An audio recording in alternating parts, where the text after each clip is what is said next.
हमारा चैप्टर 12। तो इसमें क्या है, वृत्तों से संबंधित क्षेत्रफल इस चैप्टर का नाम है। इसमें सबसे पहले हम क्या देखेंगे, तो इसमें ये बेसिक है कुछ। तो इसमें क्या है, वृत्त का परिमाप। तो वृत्त का परिमाप क्या होता है कि जैसे कि हमारे पास ये कोई वृत्त है, अगर हम यहाँ साइड साइड चलते जाएं, ये जो लाइन बन रखी है साइड साइड चलते जाएं, तो जितने जितनी भी दूरी हम चलेंगे यहाँ तक, दोबारा अगर हम यहाँ से चलना प्रारंभ किया, फिर दोबारा घूम के हम उसी जगह पे आ गए, तो जितनी भी हम दूरी चलेंगे उसे क्या बोलेंगे, इस वृत्त का परिमाप बोलेंगे। तो परिमाप तो ये हो गया। और फिर क्षेत्रफल, तो क्षेत्रफल क्या है कि जिस इस वृत्त ने जितनी जगह घेर रखी है, ये हो गया इसका क्षेत्रफल। तो अब इसमें सबसे पहले अब हम क्या देखेंगे, इसमें हम देखेंगे कि हमारे पास जो पाई पाई क्या होता है, हमारे पास हमेशा पाई क्या होता है कि जो वृत्त की परिधि होती है, परिधि यानी कि यही परिमाप को ही परिधि है। ये अगर हम पूरा परिमाप परिमाप को ही हम परिधि बोलते हैं। तो अगर हम ये यहाँ से चलना प्रारंभ करें और फिर यहाँ तक दोबारा से जितनी भी दूरी चले यहाँ पे पहुँचने पर, उसे बोलेंगे परिधि या परिमाप। तो जो हमारे पास वृत्त में परिधि और व्यास का अनुपात होता है, उसे क्या बोलते हैं हम, उसे हम पाई से व्यक्त करते हैं। तो ये हम हमेशा कांस्टेंट आता है हर वृत्त के लिए। तो ये इस वृत्त के लिए भी यही होगा, परिधि परिधि और व्यास का अनुपात। और इस वृत्त के लिए भी परिधि और व्यास का अनुपात पाई होगा। इस वृत्त के लिए भी परिधि और व्यास का अनुपात हमेशा पाई होगा। और ये जितने भी वृत्त इसके बाद हम और कितना ही बड़ा वृत्त बनाए, चाहे कितना भी बड़ा वृत्त बने, उसके उसके परिधि और व्यास का अनुपात हमेशा क्या होता है, एक कांस्टेंट नंबर कांस्टेंट आएगा, जो कि जिसे हम किससे व्यक्त करते हैं, पाई से। हमेशा पाई आएगा। तो अब इसमें क्या है, व्यास। तो व्यास होता है जो त्रिज्या का दुगना होता है व्यास। यानी कि अगर हम सेंटर से कोई सेंटर, ये अगर ये माना है वृत्त का सेंटर है यानी केंद्र है, तो वृत्त का सेंटर ये हमारी त्रिज्या आर है। अगर त्रिज्या का हम डबल करें तो क्या बन जाता है, व्यास। यानी कि जो सेंटर से जाने वाली रेखा है, ये सेंटर से जाने वाली रेखा क्या है, यही हमारा व्यास है। यानी कि अगर इसे ए माने और इसे बी माने, तो ये क्या हमारे पास व्यास है, यहाँ से लेकर ए बी। तो ये हो गया वृत्त का व्यास। तो हमारे पास वृत्त की एक प्रॉपर्टी है कि परिधि, वृत्त की परिधि और उसके व्यास का अनुपात हमेशा क्या होता है, एक कांस्टेंट नंबर होता है, पाई। तो जैसे कि अब हमारे पास, जैसे कि माना ये इसकी त्रिज्या आर है, इसकी त्रिज्या R2 है, और इसकी त्रिज्या R3 है, इसकी त्रिज्या R4 है, ये मान लिया हमने। तो अब हमने क्या ये हमारे पास, अब सबसे पहले माना हमने इसकी परिधि कितनी है, P1 है, इसकी परिधि P2 है, इसकी परिधि P3 है, और इसकी परिधि P4 है। तो जो हमारे पास अगर हम ये देखेंगे इसके हिसाब से, तो हमारे पास परिधि और व्यास का अनुपात, तो परिधि पहले की परिधि कितनी है, पहली बार इसकी ये है हमारे पास P1। तो हमारे पास P1 अपॉन व्यास,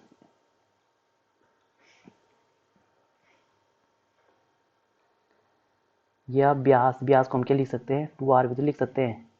परिधि अपॉन व्यास, इसे 2R लिख सकते हैं। और इसका दूसरे वाले इस वाले वृत्त का हमारे पास P2 है परिधि, और इसका व्यास हो गया 2, इसका 2R1, ये 1 होगा ना इसका, इसका व्यास क्या हो जाएगा, वृत्त त्रिज्या का दुगना, तो हो जाएगा R1 का डबल।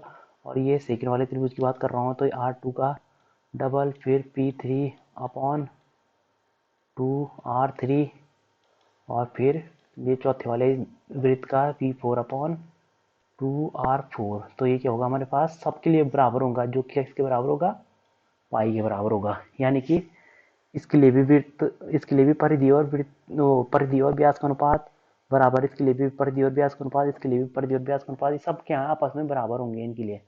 तो ये क्या होगा हमारे पास, इसे हम क्या बोलते हैं, पाई बोलते हैं। या हम इसे ऐसे भी लिख सकते हैं, यहाँ से हर जगह से टू, हर जगह टू से मल्टीप्लाई कर दो हर किसी को, यानी कि इस वाले को भी, इसको भी, इस पद को भी, इस पद को भी। तो इसे हम ऐसे भी लिख सकते हैं कि कैसे, P1 upon R1 equal to P2 upon R2 equal to P3 upon R3 equal to P4 upon R4 equal to pi. तो इसे ऐसे भी लिख सकते हैं।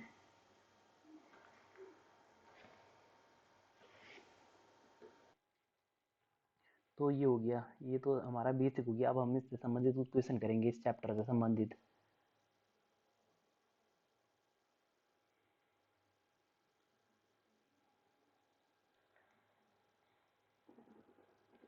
ये इसे याद। अब देखो अपरिधि, अब हम इस यहाँ से हम परिधि कैसे निकालेंगे? तो परिधि परिधि निकालना चाह रहे हैं हम। परिधि यानी कि जो हमारे पास ये साइड साइड की लाइन है, ये परिधि, अगर हम परिधि निकालना चाह रहे हैं तो जैसे कि हमारे पास सबसे पहले हमें पता है कि हमारे पास माना हमने इस एक वृत्त को ले लिया, जैसे इसकी त्रिज्या क्या मान ली हमने आर। तो हमारे पास जो परिधि होगी, हमें क्या पता है कि परिधि और अपॉन व्यास का अनुपात क्या होता है हमारे पास, बराबर होता है पाई। अब परिधि, अब हम परिधि निकालना चाह रहे हैं तो परिधि का क्या फॉर्मूला होगा, परिधि बराबर होगा पाई इंटू व्यास, ही इधर मल्टीप्लाई हो गया तो ये हो जाएगा परिधि इंटू व्यास, और ये हो जाएगा फिर परिधि बराबर पाई इंटू व्यास क्या हो जाएगा 2r। तो परिधि बराबर क्या हो जाएगा हमारे पास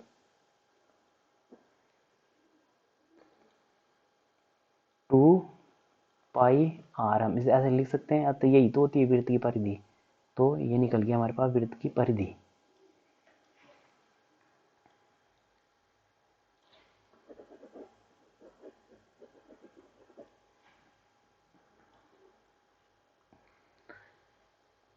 अब है नेक्स्ट। अब हमें हमें पता है कि जो हमारे पास इंडियन एक इंडियन वैज्ञानिक थे आर्यभट्ट, या गणितज्ञ इंडियन मैथमेटिशियन थे एक आर्यभट्ट। उन्होंने कैलकुलेशन करके पाई की वैल्यू कितनी निकाली थी, उन्होंने पाई की वैल्यू निकाली थी ये 3.1416 के बराबर, इतना निकाला था उन्होंने पाई की वैल्यू।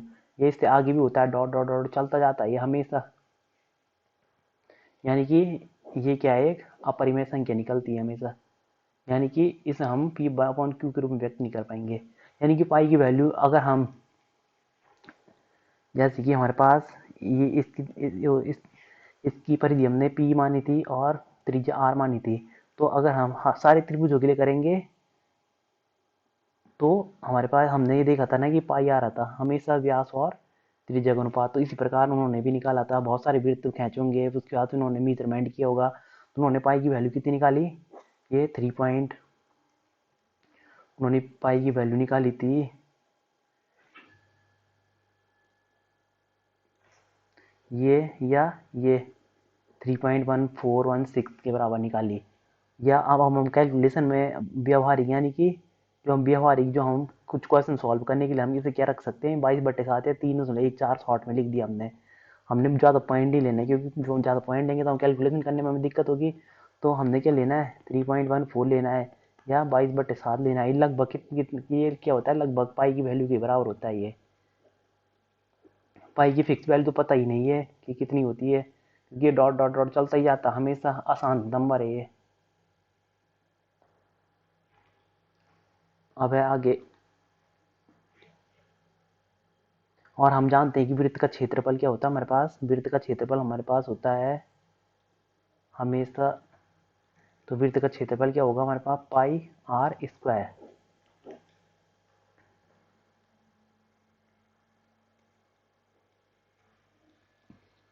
तो अब हम इन क्वेश्चन को इन फॉर्मूले का यूज कर करके हम कुछ क्वेश्चन सॉल्व करेंगे।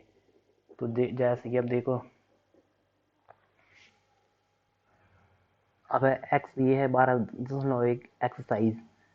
तो इसमें हमने क्या रखना है, पाई की वैल्यू रखनी है 22/7 और इन क्वेश्चन को सॉल्व करना है। तो देखो इस सवाल में क्या बोल रहा है कि दो वृत्त है हमारे पास जिनकी त्रिज्या है, एक की त्रिज्या कितनी है हमारे पास, एक की त्रिज्या है हमारे पास 19 और दूसरी की त्रिज्या है 9 सेंटीमीटर। तो जो हमारे पास अभी क्या बोल रहा है कि उस वृत्त की त्रिज्या ज्ञात कीजिए जिसकी परिधि इन दोनों वृत्तों की परिधि के योग के बराबर होगी। तो क्या बोल रहा है कि हमारे पास तीसरा वृत्त तो ऐसा ज्ञात करना है कि जिसकी परिधि इन दोनों वृत्त के परिधि के योग के बराबर होगा। यानी कि अगर इसकी परिधि P1 है तो इसकी परिधि P2 है, तो जो तीसरा है हमारे पास, तीसरा वृत्त बन रहा है वो इन दोनों की परिधि के योग के बराबर होना चाहिए। इसकी परिधि इन दोनों परिधि के योग के बराबर होनी चाहिए। और इसकी हमने क्या ज्ञात करनी है, त्रिज्या ज्ञात करनी है। इसकी त्रिज्या क्या होगी, तो ये पहले की तो देरी की उसने हमें 19, दूसरी की देरी की 9। आप देखो हम कैसे करेंगे, जैसे जैसे बोल रहा है कोई प्रश्न अनुसार वैसे ही करेंगे।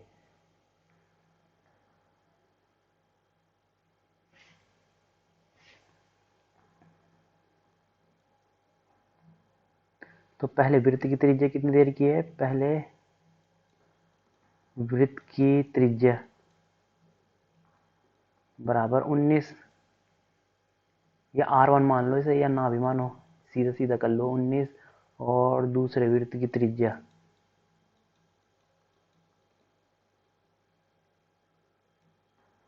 R2 बराबर है 9 सेंटीमीटर। अब क्या बोला? प्रश्नानुसार। अब माना आप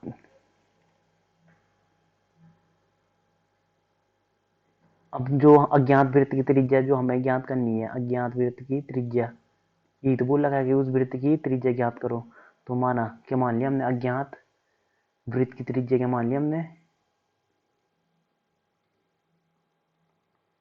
या जो हमें निकालना है, जो वृत्त की त्रिज्या हमने कितनी मान ली? R मान ली, माना। तो अब प्रश्नानुसार क्या बोल रहा हो हमें? प्रश्नानुसार बोल रहा है कि हमारे पास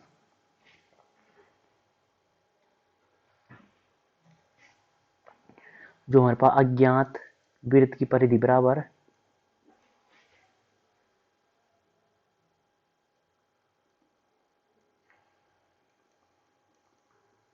अज्ञात वृत्त की परिधि बराबर क्या? पहले वृत्त की परिधि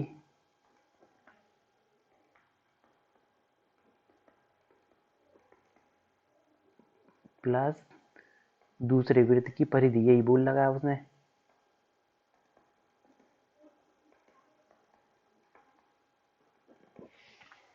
तो अब हमें पता है कि वृत्त की परिधि बराबर क्या होता है? 2πr होता है। तो अज्ञात पहले वाले वृत्त की परिधि कितनी हो जाएगी?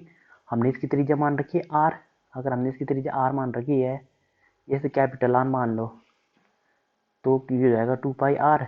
और अब ये हो जाएगा 2πr, और ये हो जाएगा पहले वृत्त की परिधि कितनी हो गई? तो इसकी त्रिज्या हमने R1 मान रखी है, तो हो जाएगा 2πr1 और प्लस 2πr2, ये हो गई। अब यहाँ से हमने 2π कॉमन ले लो यहाँ से सीधा सीधा, तो 2π तो यहाँ से तो ये था, यहाँ से हमने 2π कॉमन लिया और ये कॉमन आया, क्योंकि 2π यहाँ भी है, 2π यहाँ भी है, तो ये जाएगा R1 प्लस R2। तो ये 2π से 2π कट गया, तो R इक्वल टू सीधा सीधा क्या हो गया? R1 प्लस R2, यानी कि R इक्वल टू कितना हो गया हमारे पास? R इक्वल टू हो गया, R1 कितना है? 19, R2 है 9, तो हमारे पास कितना आ गया ये? तो हमारे पास जो अज्ञात वृत्त की त्रिज्या है, तो वो आ गया 19, यानी कि 28 सेंटीमीटर। यानी कि जब भी हमें अगर वृत्त अगर हमें परिधि जोड़ के दे रखी है, तो सीधा सीधा वृत्त की त्रिज्या ही जोड़ दो जी। 19 और 8 जोड़ दिया हमने सीधा, तो ये आ गया हमारे पास। जो हमने सबसे पहले इसमें प्रश्न अनुसार जो दे रखा था, ये कंडीशन लगाई और वृत्त की परिधि का फॉर्मूला लगाया, और ये आ गया। तो अब नेक्स्ट सवाल, दो वृत्त की त्रिज्या है 8 और 6 सेंटीमीटर है। उस वृत्त की त्रिज्या ज्ञात कीजिए जिसका क्षेत्रफल इन दोनों वृत्तों के क्षेत्रफल के योग के बराबर है। अब वही जैसे प्रश्न अनुसार बोल ही रहा है कि एक की त्रिज्या ये दे रखी है, दूसरी की ये दे रखी है, और तीसरा तो अब माना अज्ञात, माना उस वृत्त की त्रिज्या कितनी है?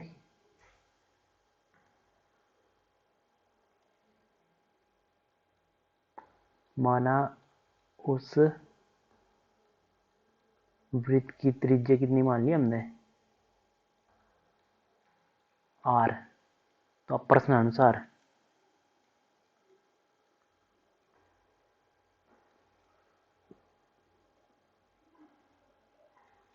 अज्ञात वृत्त का क्षेत्रफल, एक जैसी कंडीशन दे रखी है कि जो हमारे पास जो अज्ञात वृत्त का क्षेत्रफल है वो अन्य दो वृत्तों के क्षेत्रफल के योग के बराबर है।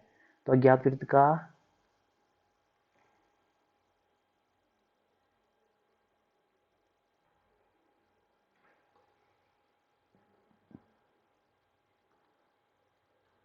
क्षेत्रफल बराबर अन्य दो वृत्तों के क्षेत्रफल के योग के बराबर है।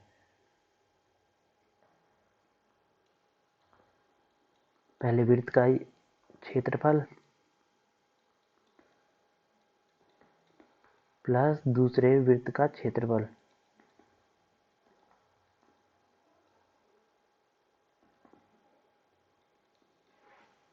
तो अज्ञात वृत्त का क्षेत्रफल कितना हो जाएगा, पाई आर स्क्वायर होता है वृत्त का क्षेत्रफल पाई आर स्क्वायर। तो हमने कितना मान रखा है, आर मान रखी त्रिज्या। तो और फिर ये दूसरे पहले वृत्त का क्षेत्रफल, तो पहला वृत्त है उसकी त्रिज्या कितनी दे रखी है, पाई, और आर आर क्या दे रखा है 8, तो यानी कि पाई इंटू 8 का स्क्वायर प्लस पाई इंटू दूसरे वृत्त का छेद, ये हो जाएगा पाई आर स्क्वायर। तो पाई से पाई कट गया, यहाँ से अगर हमने कॉमन लेंगे, पाई कॉमन लिया तो ये जाएगा 8 स्क्वायर अंदर बचा और 6 स्क्वायर अंदर बचा। ये पाई है और ये पाई है, कॉमन लिया हमने, तो पाई से पाई कट गया तो ये हो जाएगा R square equal to 8 square plus 6 square. तो ये हो जाएगा आर स्क्वायर इक्वल टू 8 8 64 और ये हो जाएगा 6 6 36, ये बनता है 100।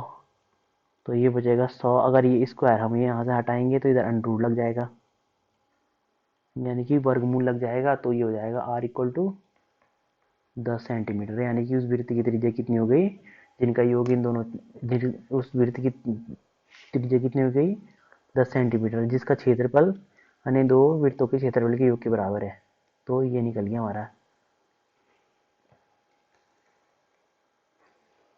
तो देखो इस सवाल में हमें क्या दे रखा है, इस सवाल में हमें ये एक दे रखा है, इस सवाल में हमें क्या दे रखा है, एक तीरंदाज लक्ष्य है। तो यानी कि ऐसा नहीं होता जैसे कि खेलते हैं हम, यहाँ पे हम अगर हमें ये तीर मारना है इस पे तो हमें पॉइंट मिलते हैं। तो ये है, तो ये दे रखा है पहला, ये पहला रेडियस ये है, मतलब पहला वृत्त ये है हमारे पास गोल्ड वाला, फिर रेड वाला, फिर इसी प्रकार बार बार जाते हुए हमारे पास बहुत सारे वृत्त दे रखे हैं। तो सबसे पहले इसमें हमें क्या दे रखा है कि हमारे पास जो सबसे अंदर वाला, जो हमारे पास गोल्ड अंक वाला क्षेत्र का व्यास कितना 21 दे रखा है। तो यानी कि जो हमारे पास गोल्ड गोल्ड कौन सा है, ये वाला जो सेंटर में है, ये वाला। तो इसका व्यास कितना दे रखा है, इसने हमें व्यास दे रखा है 21। अगर इसने व्यास 21 दे रखा है तो त्रिज्या कितनी हो जाएगी 21/2। अभी क्यों बोल रहा है कि उसके बाद प्रत्येक पट्टी का क्षेत्रफल, प्रत्येक पट्टी की चौड़ाई, यानी कि जो हमारे पास ये चौड़ाई है या ये चौड़ाई है, ये 10.5 है, ये भी 10.5 है, ये चौड़ा, ये भी 10.5 चौड़ा है। इसी प्रकार ये ये क्या हो रहे हैं 10.5 चौड़े होते जा रहे हैं ये। तो ये है जो हमारे पास यहाँ पे से, ये इतनी चौड़ाई कितनी है हमारे पास यहाँ से लेकर यहाँ तक की,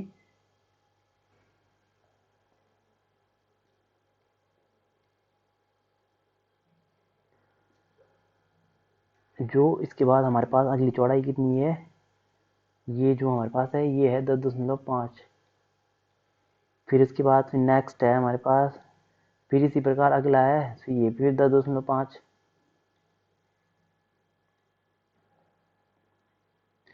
ये भी 10.5। इसी प्रकार फिर अगला जाएगा, फिर वो भी 10.5, अगला जाएगा फिर वो भी 10.5 है। तो क्या बोल रहा है कि अब हमें प्रत्येक का क्षेत्रफल इन, अभी क्या बोल रहा है कि हमें क्या ज्ञात करना है, इन पांचों क्षेत्रों में से प्रत्येक का क्षेत्रफल ज्ञात करो। तो इन पांचों क्षेत्रों में प्रत्येक का क्षेत्रफल, तो सबसे पहले हम इसका ज्ञात करेंगे, यानी कि पांचों क्षेत्र। तो सबसे पहले हमें गोल्ड गोल्ड मतलब जो हमारे पास जितना जितना गोल्ड है उसका क्षेत्रफल कितना होगा, फिर जो हमारे पास रेड है उतना उतना कितना होगा उसका क्षेत्रफल, फिर इसी प्रकार हमारे पास ये ब्लैक है इसका क्षेत्रफल कितना होगा, फिर ये हमारे पास व्हाइट है इसका इसका क्षेत्रफल, यानी कि सिर्फ इतने इतने का बोल रहा है ये व्हाइट, तो व्हाइट का मतलब सिर्फ ये यही होगा, ये नहीं होगा कि पूरा का पूरा ले लिया हमने। तो जैसे कि हमने, अगर हम निकालना चाह रहे हैं, जैसे कि हम रेड का क्षेत्रफल निकालना चाह रहे हैं, जितना जितना रेड, हमें सिर्फ रेड रेड चाहिए, तो रेड का क्षेत्रफल क्या हो जाएगा हमारे पास, जो हमारे पास सेकंड त्रिभुज है, सेकंड वृत्त है जो, ये सेकंड वृत्त यहाँ तक का, माइनस इसमें से अगर गोल्ड हटा दे, अगर हम टोटल जो हमारे पास,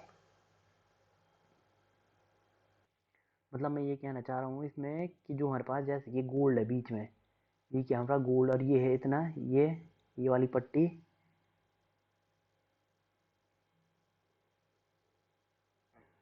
ये जो हमारे पास ये रेड है माना, ये जितना जितना मान है ये हमने रेड मान लिया। तो जो रेड का क्षेत्रफल कैसे निकलेगा, सिर्फ रेड ही रेड का चाहिए, यानी कि अगर हम ये टोटल, ये हमारे पास जो बड़ा वाला वृत्त है, इस टोटल वाले वृत्त से, यानी कि इस टोटल वाले वृत्त से अगर हम इतना इतना घटा देंगे तो क्या बन जाएगा हमारे पास, हमारे पास बन जाएगा क्या, हमारे पास यही तो बचेगा, ये जो रेड रेड वाला हिस्सा। तो यानी कि अगर माना ये इसका क्षेत्रफल कितना है पहले वाले का, ये जो बाहर वाला वृत्त है इसका क्षेत्रफल माना कितना है, A2 है, और इसका या इसका मान लो A2 मान लो, इसका क्षेत्रफल मान लो अंदर वाले का A1। अगर हम A2 में से यानी कि टोटल A2 यानी कि पूरा, ये पूरा A2 ये पूरा इतना हो गया, और माइनस A1 को घटा दें तो हमारे पास कितना बचेगा, यानी कि अब इसको इस हिस्से को हमने हट घटा दिया, यानी कि हट गया। तो अब यही तो बच रहा है हमारे पास, कौन सा, यही वाला क्षेत्रफल तो बच रहा है हमारे पास, सिर्फ यही वाला। तो इसी प्रकार हम इस सवाल को इसी तरीके से करेंगे। तो सबसे पहले तो हम गोल्ड का क्षेत्रफल निकालना चाह रहे हैं। तो गोल्ड का क्षेत्रफल, गोल्ड गोल्ड यानी कि गोल्ड गोल्ड वाले वृत्त का क्षेत्रफल या गोल्ड वाले भाग का क्षेत्रफल।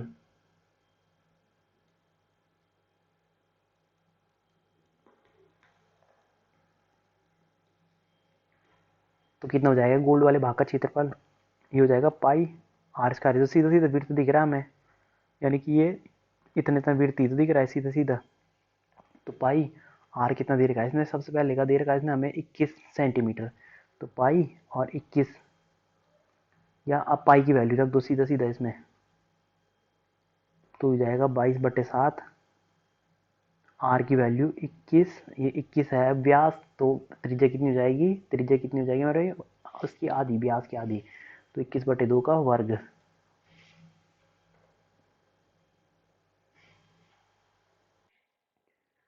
तो ये हो गया 21/2। 21/2 को हम क्या लिख सकते हैं, इसे हम 10.5 भी लिख सकते हैं।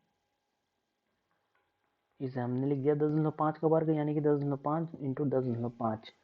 तो या हम इसे इसे ही कर लो, इसे 2 बार लिख दिया मैंने, 21/2 स्क्वायर था तो 21/2 ये लिख लिया हमने। ये कट गया 11 बार और ये कट गया 3 बार। अब ये हो जाएगा मल्टीप्लाई करके 11 3 33, और ये हो जाएगा 21 भी है इसके साथ। तो 33 21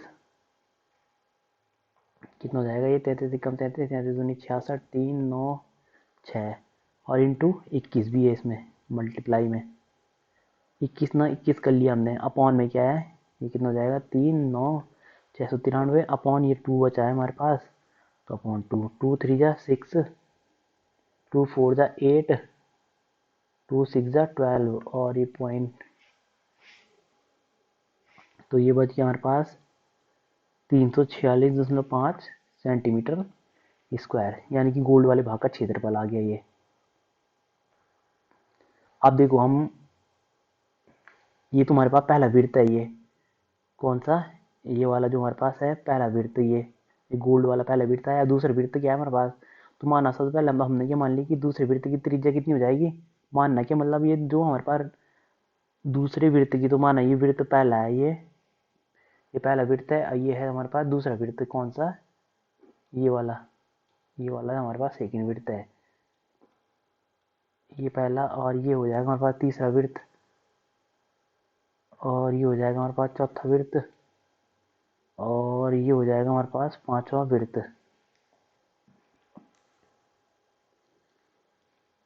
तो अब हमारे पास दूसरे वाले वृत्त की त्रिज्या कितनी हो जाएगी, अब क्या बोला है कि प्रत्येक पट्टी हमारे पास कितनी है, यानी कि ये पट्टी है हमारे पास कितनी चौड़ी है, ये 10.5 चौड़ी है। तो हमारे पास कितनी हो जाएगी वृत्त की त्रिज्या 10.5, तो ये है ही, और 10.5 ये भी तो है अंदर वाली, यानी कि जैसे कि हमारे पास ये दे रखी है इसने हमें, ये तो दे रखी थी वृत्त की त्रिज्या 21/2, यानी कि हम इसे 10.5 लिख सकते हैं, यानी कि ये था पहले की दे रखी थी इसने हमें 10.5। अब क्या बोला है कि जो हमारे पास पट्टी है, जो नई वाली ये इतनी इतनी पट्टी है, ये भी हमारे पास 10.5 है, या इसे हम यहाँ भी ले सकते हैं। अब हमारे पास दूसरी वृत्त की त्रिज्या कितनी हो जाएगी, 10.5 प्लस 10.5, तो दूसरे वृत्त की त्रिज्या ये कितनी हो गई हमारे पास 10.5 प्लस 10.5, यानी कि हमारे पास हो गई 21, साढ़े दस 21 सेंटीमीटर। तो इसका क्षेत्रफल कितना हो जाएगा, अब हमारे पास रेड वाले भाग की रेड वाले भाग का क्षेत्रफल,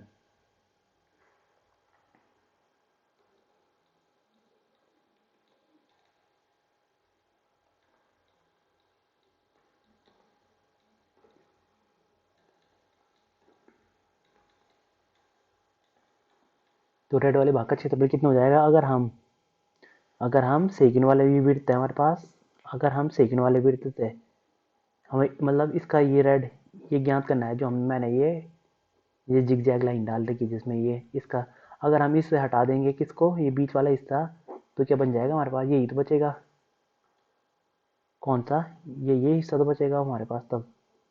यानी कि अगर हम इसे हटा देंगे तो हम, यानी कि हमें क्या करना पड़ेगा इसमें, हमें इस क्षेत्रफल में से, माने इसका क्षेत्रफल A2 है और इसका क्षेत्रफल है A1, अगर हम A2 में से A1 घटा देंगे तो हमारे पास क्या बच जाएगा, ये रेड वाला हिस्सा बच जाएगा। तो यही करना है हमें यहाँ पे। तो रेड वाले भाग का क्षेत्रफल हो जाएगा हमारे पास, यानी कि दूसरे वाले वृत्त का क्षेत्रफल,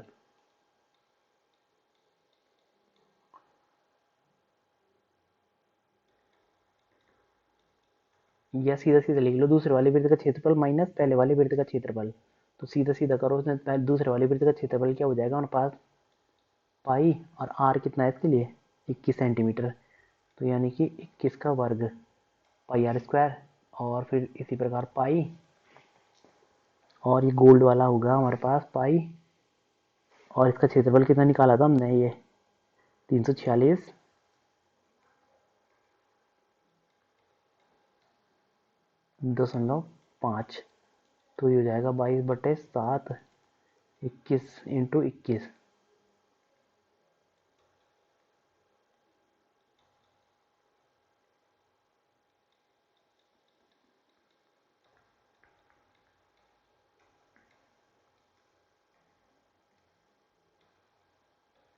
तो ये हो जाएगा 7×3=21,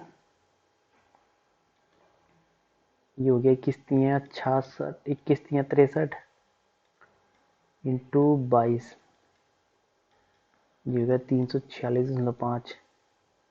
तो कितना आएगा ये, 22 × 3×6, 22×3=66, 6×2=12, 6×2=12=13, 6×2=8,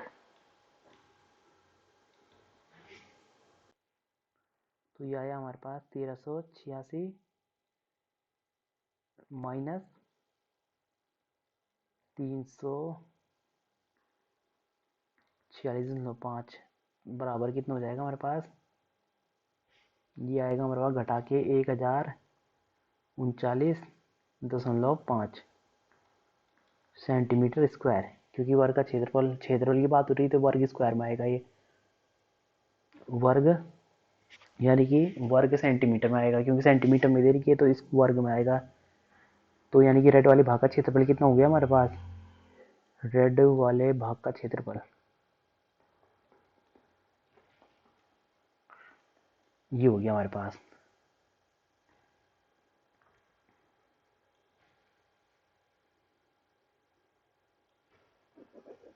अब देखो, अब हम किसका निकालना है, रेड के बाद हमारे पास कौन सा कलर है, ब्लू, यानी कि ब्लू वाले भाग का क्षेत्रफल।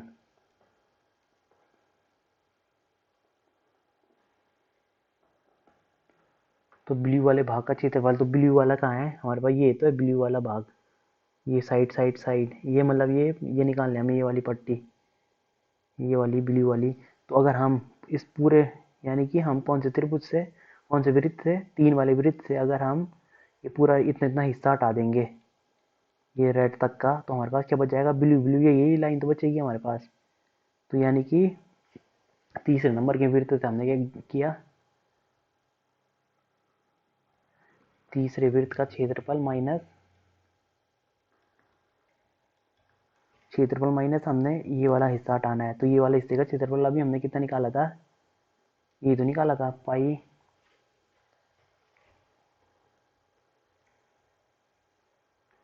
यानी कि इतने तक का सेकंड माइनस सेकंड वाले वृत्त का क्षेत्रफल।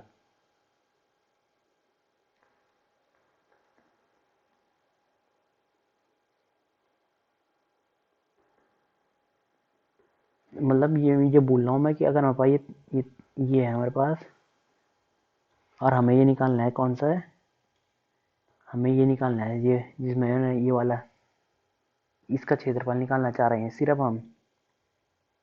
तो अगर हम ये माना इसका क्षेत्रफल है A3 अगर हम A3 में से इतना इतना हटा देंगे, जितनी जितनी मैंने ये लाइनिंग कर रखी है, अगर इतना हिस्सा हटा देंगे तो हमारे पास यही तो बचेगा, जो यही तो बचेगा हमारे पास, ये जिसमें जिसमें ये रेड वाला बॉर्डर कर रखा हमने, यानी कि ये वाला हिस्सा। तो इसी प्रकार हमने क्या किया, यहाँ पे भी कर दिया। तो हमने इसमें से दूसरे वृत्त का क्षेत्रफल घटा दिया। तीसरे वृत्त का क्षेत्रफल हो जाएगा पाई, और तीसरे वृत्त की त्रिज्या कितनी हो जाएगी, अगर इसमें हम फिर 10.5 जोड़ेंगे ना, ये पट्टी बनती जा रही, ये हमारे पास ये है तो इस ये है 10.5, पहले वाले की इसकी त्रिज्या 10.5 थी, फिर इसमें 10.5 और जुड़ा, यानी कि ये जुड़ गया, फिर इसमें 10.5 और जुड़ा, तो ये कितना हो जाएगा, पहले 21 था, 21 में 10.5 और जुड़ा, तो कितना हो जाएगा ये,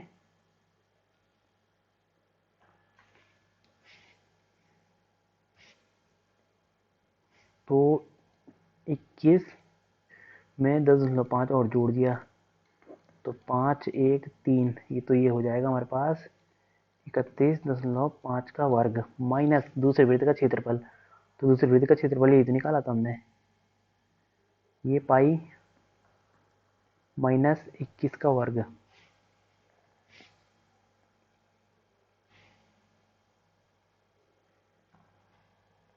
तो ये सॉल्व करके आएगा हमारे पास, इसे लिख दिया 22/7,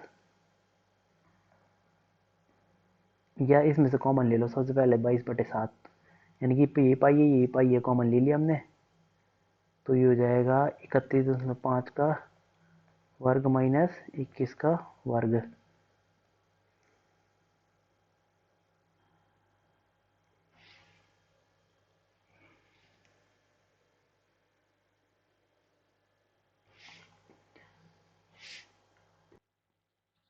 या हम इसकी जगह सीधे सीधे क्या रख दें, हमने क्या निकाला था, अरे यार ये हमने निकाला था, यानी कि दूसरे वाली वृत्त का तीसरे वृत्त का ये तो निकाला था हमने, ये इसकी जगह हम सीधा सीधा क्या, ये तो है ये, यानी कि ये तो हमारे पास ये लिख रखा हमने, सीधा सीधा यही इसी वैल्यू को रख दो, हमने कितनी निकली थी यहाँ वैल्यू, 13.86, तो सीधा सीधा इसकी जगह ये रख दो, इसे सॉल्व करो,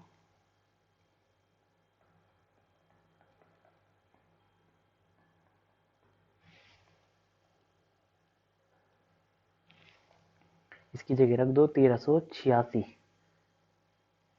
और ये सॉल्व करके आएगा, यस इसकी जगह 3.14, तो ये हमारे पास, अगर हम इसे पूरा कैलकुलेशन करेंगे तो ये हमारे पास आएगा 1732.5 वर्ग सेंटीमीटर।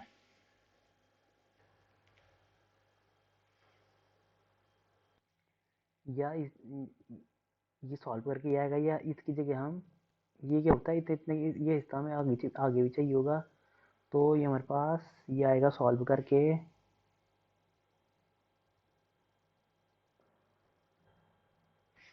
3118.5 माइनस 13.86, यानी कि तीसरे वृत्त का क्षेत्रफल कितना आएगा ये, तो इसे हम आगे भी यूज करेंगे।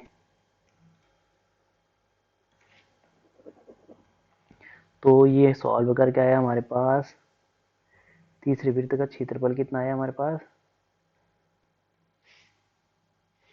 जो घटा के आएगा हमारे पास, ये आएगा 1732.5 वर्ग सेंटीमीटर, यानी कि अब ब्लू वाले भाग की चौड़ाई, ब्लू वाले भाग का क्षेत्रफल कितना आ गया,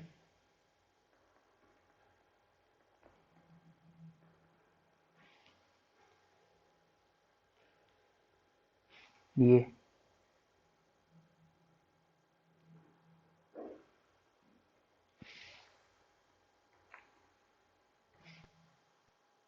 अब ब्लू हो गया, ब्लैक वाले ये ब्लैक वाली पट्टी का क्षेत्रफल ज्ञात करेंगे हम। अब देखो हमने कैसे ब्लैक वाला करना है, तो ब्लैक वाली तक की त्रिज्या कितनी हो जाएगी, यानी कि ये जो हमारे पास सेंटर की, ये हमारे पास त्रिज्या कितनी होगी, यहाँ तक की जो त्रिज्या होगी हमारे पास कितनी हो जाएगी, इसमें हम 10.5 और जोड़ेंगे, तो पहले हमारे कितना निकाला था, 31.5 तक कर लिया था, यानी कि हम चौथे वृत्त की त्रिज्या कितनी हो जाएगी हमारे पास,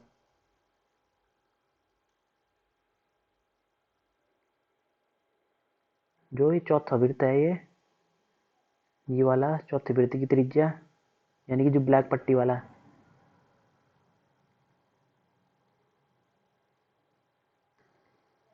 तो चौथे वृत्त की त्रिज्या हो जाएगी हमारे पास, लास्ट हमने कितना निकाला था, 31.5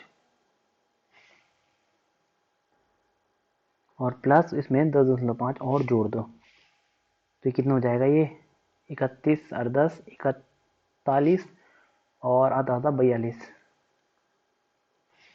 ये हो गया। अब हमारे पास जो ब्लैक वाली पट्टी का क्षेत्रफल, ब्लैक भाग का क्षेत्रफल,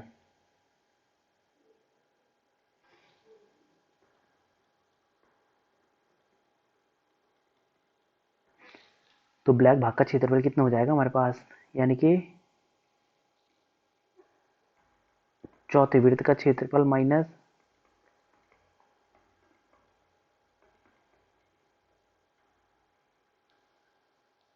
माइनस तीसरे वृत्त का क्षेत्रफल, यानी कि अगर हम ये तीसरे वृत्त ये हटा देंगे इससे, ये टोटल से ब्लैक वाले, ये ब्लैक वाली तक से, यानी चौथे त्रिभुज से अगर चौथे वृत्त से हम तीसरा वृत्त घटा देंगे तो हमें ब्लैक वाला भाग का क्षेत्रफल मिल जाएगा।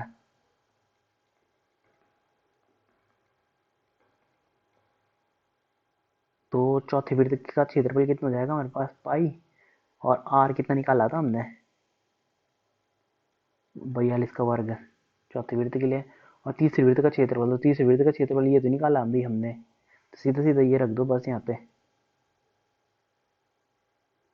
3118.5।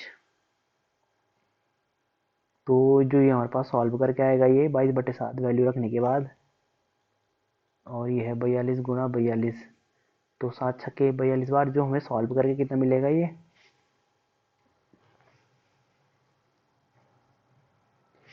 तो ये मिलेगा हमें 5544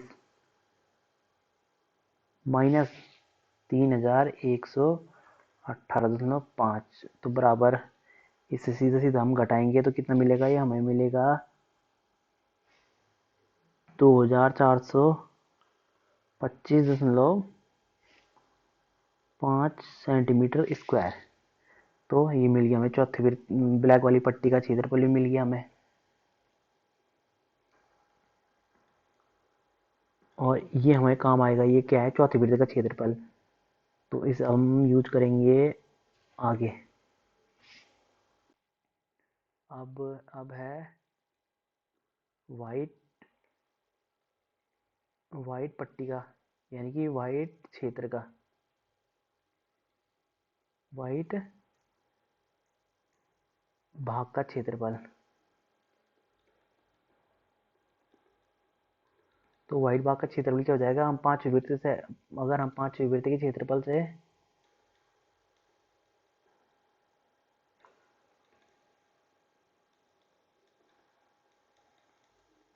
पांचवें वृत्त के क्षेत्रफल से हम अगर चौथे वृत्त का क्षेत्रफल घटा देंगे तो मिल जाएगा हमें,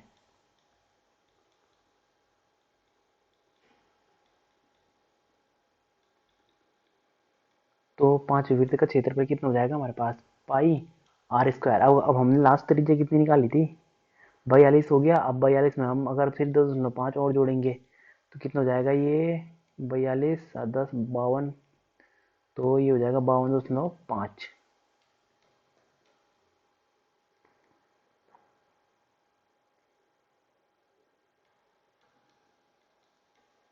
का स्क्वायर,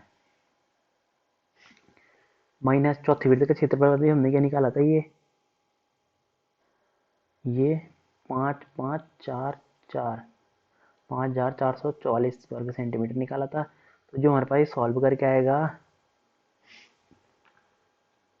ये आएगा 8662.5 माइनस 5544 बराबर कितना जाएगा, सीधा सीधा ये आएगा हमारे पास, अगर हम इसे घटाएंगे तो ये आएगा 3118.5 वर्ग सेंटीमीटर, यानी कि अब वाइट वाले भाग का क्षेत्रफल कितना आ गया हमारे पास, ये, तो ये भी निकाल लिया हमने।